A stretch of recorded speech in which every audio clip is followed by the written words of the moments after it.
Hey guys, welcome to my channel. Thank you so much for tuning in. In this video I'm going to show you guys how to cover a board with fondant. Heaven sent an angel. Every night, every day, I put my hands together and pray that it won't be long till you come along. So to cover our board we need, of course, a board. Then we need fondant, and I already made the fondant and colored it. If you want to know how to make fondant to be dark red like this, you can check out my how to make black fondant video. Then I have vegetable fat that I'm going to use to make sure that the fondant sticks on the board.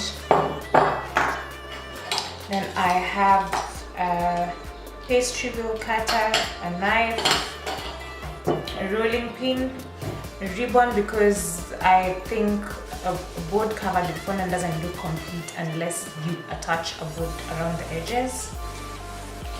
Then I'm going to show you guys how to do the quilting pattern on a board. So we're going to use a ruler and the stitching wheel.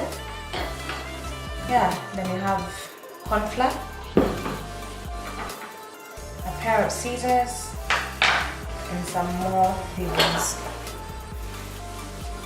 Okay, so for your fondant to stick on the board, you can either apply water on your board or you apply vegetable fat. I prefer applying vegetable fat because then you can easily be able to adjust the fondant in case of anything, like lift it and readjust it. So apply all over, just a thin layer, and put this aside.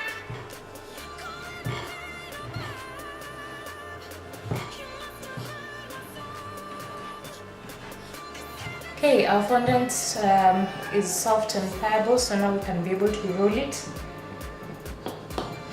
So now dusting our surface slightly. Don't use a lot of corn flour because a lot of corn flour will make your fondant become dry. So you find that it's really hard when you want to use it a second time, especially if you have some leftovers. Aside. The amount of fondant depends on how big your board is.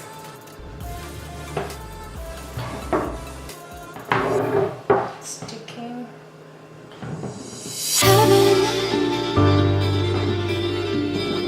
Heaven sent an angel.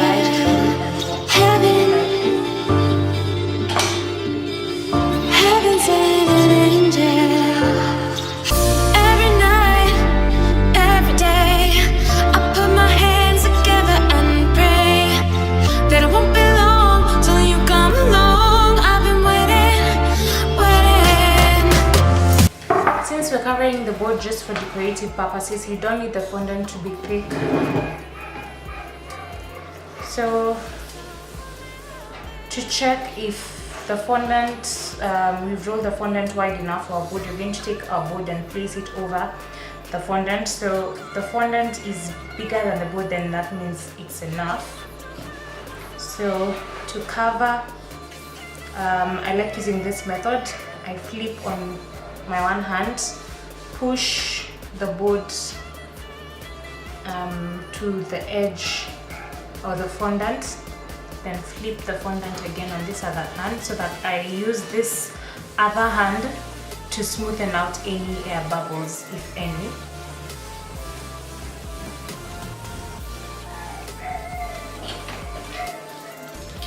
Then I'll cut off the excess fondant and leave a bit. Then this other bit of fondant that's hanging, I'm going to use a sharp knife using this motion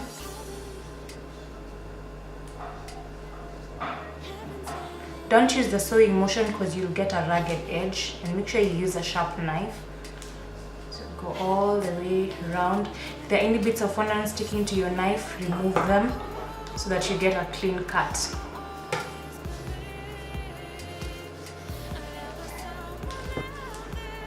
Like that. Now edges are clean.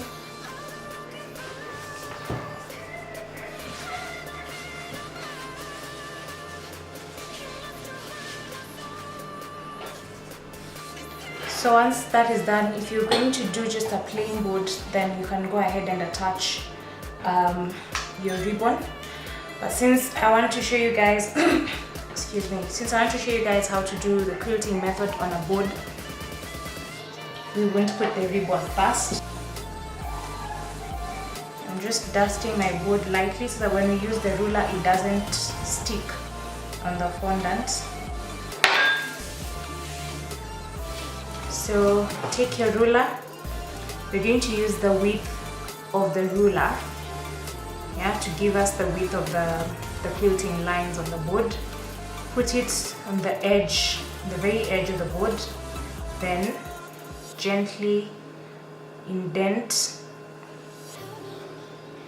Gently, because the fondant is still soft. If you press too hard, you're going to cut into the fondant. So you're going to do this until the other edge of the board. If the lines are faint, it's fine. We're still going to go over them, so they don't have to be very, very visible, as long as you can make them out. Now, since you're doing the quilting method, we need lines that cut across. If you turn the board perpendicular, you're going to get boxes instead of diamonds. So you need to tilt the board at an angle and do the same thing so that the lines cut across the first lines that we made and form that diagonal shape that the quilting pattern has.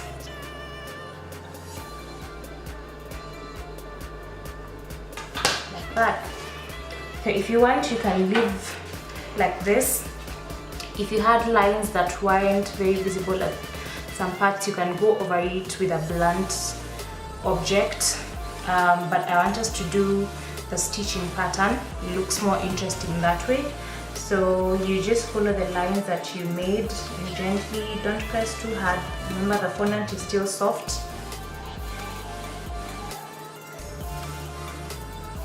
So I want us to attach the ribbon. This is rhinestone. Yeah, to just give it that bling effect. But you can also use these fabric ribbons that are cheaper and easier to attach, but the method is the same. So to attach, I like using non-stick glue. I find it works best even with the stiffer ribbons like the rhinestone. You can also use glucose syrup, bits of glucose syrup you put all over if you want to go for an edible glue version. So I'm just going to apply all over. Just make sure that it doesn't get to the top of the board, because that's where our cake is going to sit.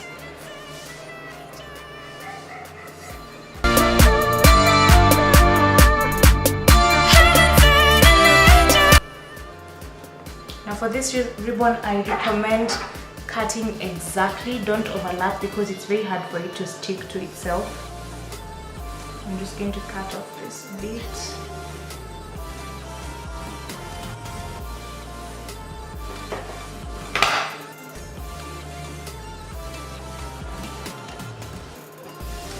And there we have our ribbon, our board that is ready for the cake. You need to let this dry though for a day so that it's firm enough, so that when you put your cake on top of this, the weight of the cake doesn't push the fondant out when you're delivering. So do your boards a day ahead before you put your cake on top of this. Heaven sent an angel. So that's how you cover a board with fondant. Please try it and let me know how it goes. If you like this video, please give it a thumbs up.